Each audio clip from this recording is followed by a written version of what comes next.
Shorts காமிச்சு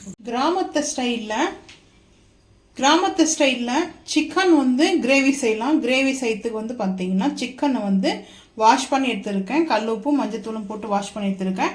மிளகாய் தூள் வந்து 1 டீஸ்பூன் மட்டும் சேர்த்துக்கிறேன். சேர்த்துட்டு இஞ்சி பூண்டு பேஸ்ட்டு வந்து 1 ஸ்பூன் சேர்த்துக்கலாங்க. சேர்த்துட்டு நம்ம அரைச்சி எடுத்த மசாலா தாங்க சேர்க்க போகிறோம். ஸோ இப்போ இஞ்சி பூண்டு பேஸ்ட்டு 1 ஸ்பூன் ஃபுல்லாக எடுத்துருக்கேன். அது கூட கல் உப்பு கொஞ்சம் எடுத்துக்கிறேங்க. கல் உப்பு கொஞ்சம் சேர்த்துட்டு நல்லா மிக்ஸ் பண்ணிக்கலாங்க.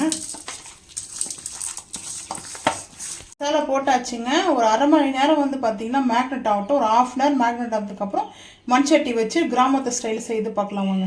சிக்கன் வந்து நம்ம கிரேவி செய்யறதுக்கு மண்சட்டி கிரேவி செய்யறதுக்கு மசாலா அரைக்கணும்னு சொன்னோம் இல்லையா, அரைக்கிறதுக்கு வந்து தேவையானது வந்து பார்த்துக்கலாம் வாங்க. அடுப்பு ஆன் பண்ணிட்டேன், கடாய் வச்சுருக்கேன்.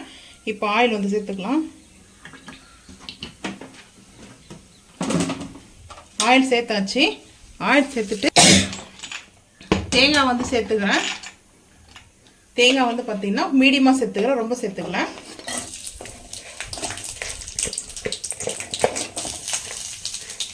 தேங்காய் வந்து ஆயிலில் கொஞ்சம் லைட்டாக அப்படி வதக்கலாம். வதக்கும் போதே பிரியாணி இலை வந்து சேர்த்துக்கிறேங்க. பிரியாணி இலை சேர்த்துட்டு ஒரு கரண்டி அளவுக்கு தனியா கொரியாண்டர் வந்து சீட்ஸ் சேர்த்துட்டு மசாலா வந்து வச்சுருக்குங்க. லோன் கரம் மசாலா வந்து பார்த்திங்கன்னா பட்டை, லவங்கம், அன்னாச்சி பூ வச்சுருக்கேன்.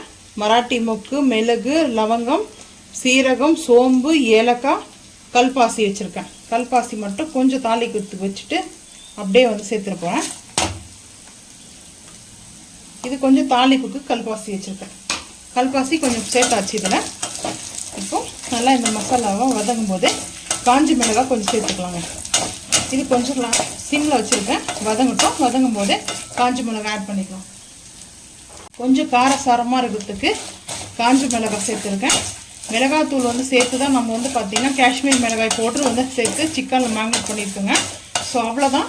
இந்த மசாலா வந்து பார்த்திங்கன்னா இப்போ அடுப்பு ஹை ஃப்ளேம் பண்ணிட்டு அடுப்பு ஆஃப் பண்ணிவிட்டு இந்த மசாலாவை நம்ம தண்ணி கொஞ்சம் சேர்த்து பேஸ்ட்டாக வேணால் அரைச்சிக்கலாம்.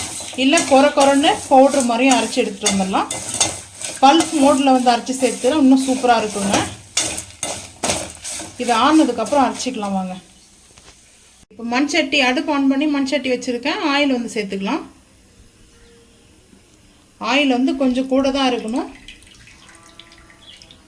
நீங்கள் வேணும் நல்லெண்ணெய் கூட சேர்த்துக்குங்க. நான் நல்லெண்ணெய் சேர்க்கல, கோல்டு வின்னர் ஆயில் வந்து எடுத்துருக்கேன்.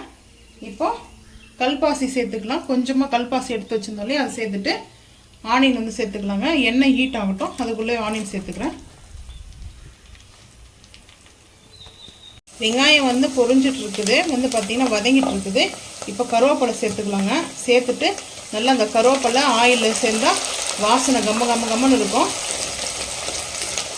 நல்லா அந்த எண்ணெயில் சேர்ந்து கருவேப்பிலையும் நல்லா பொரிய ஆரம்பிச்சிடுச்சு. அந்த சலசலப்பாக கொஞ்சம் அடங்கினதுக்கப்புறம் வந்து பார்த்திங்கன்னா சலசலப்பெல்லாம் கொஞ்சம் அது கண்ட்ரோல் ஆனதுக்கப்புறம் தக்காளி சேர்க்கலாங்க. இப்போ நல்லா வதங்கிட்டு இருக்குது கருவேப்பிலை. தக்காளி வந்து நான் ஒரு அரை கப்புக்கு வந்து எடுத்திருக்கேன். 400 கிராம் தக்காளி எடுத்திருக்கேன். நல்லா கொஞ்சம் கிரேவியாக இருக்கணும். கிரேவிக்கு தான் நான் வந்து தக்காளி சேர்த்துருக்கேன். நீங்கள் வேணான்னா கம்மி பண்ணிக்கோங்க. கொஞ்சம் தொக்கா வேணும்னா கொஞ்சம் கம்மியாக வச்சுக்கோங்க தக்காளியை. தக்காளி நல்லா வதங்கட்டுங்க. வதங்கினதுக்கப்புறம் பார்த்துக்கலாம் வாங்க. தக்காளி நல்லா குக்காயின்னு வச்சுருக்கிறோம்லே வதக்கி அரைச்சிட்டோம். நான் வந்து பேஸ்ட்டாக அரைச்சிட்டேங்க. இதில் கொஞ்சம் தண்ணி சேர்த்து நான் கிரேவிக்காக வச்சுக்க போகிறோம், அவ்வளோதான். இப்போ நம்ம அப்படியே மிக்ஸ் பண்ணிக்கலாம்.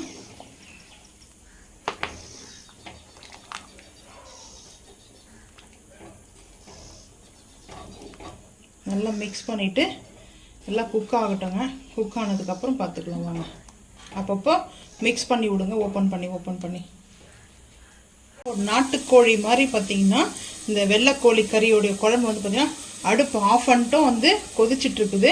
கொத்தமல்லி மேலாப்பில் வந்து சேர்த்துட்டுங்க. சூப்பராக வந்து குழம்பு ரெடி ஆகிடுச்சு.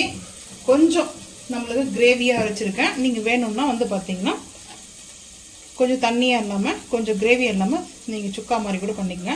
ஸோ நான் இந்த அளவுக்கு கிரேவியை வச்சுருக்கேன், சிக்கன் கிரேவி. இது வந்து பரோட்டாவுக்கு வந்து சூப்பராக இருக்குங்க. இந்த பரோட்டா சால்னா சொல்லுவாங்க இல்லையா, சேம் அந்த மாதிரி இருக்குது. ஸோ இது இப்படி தாங்க இருக்குது. இப்போது நம்ம ஒரு பிளேட்டுக்கு வந்து மாற்றிக்கலாம் வாங்க. இப்போ பாருங்கள், சூப்பராக அப்படியே அந்த கிரேவியோட அதில் சிக்கனும் வந்து குக்காக இருக்குதுங்க.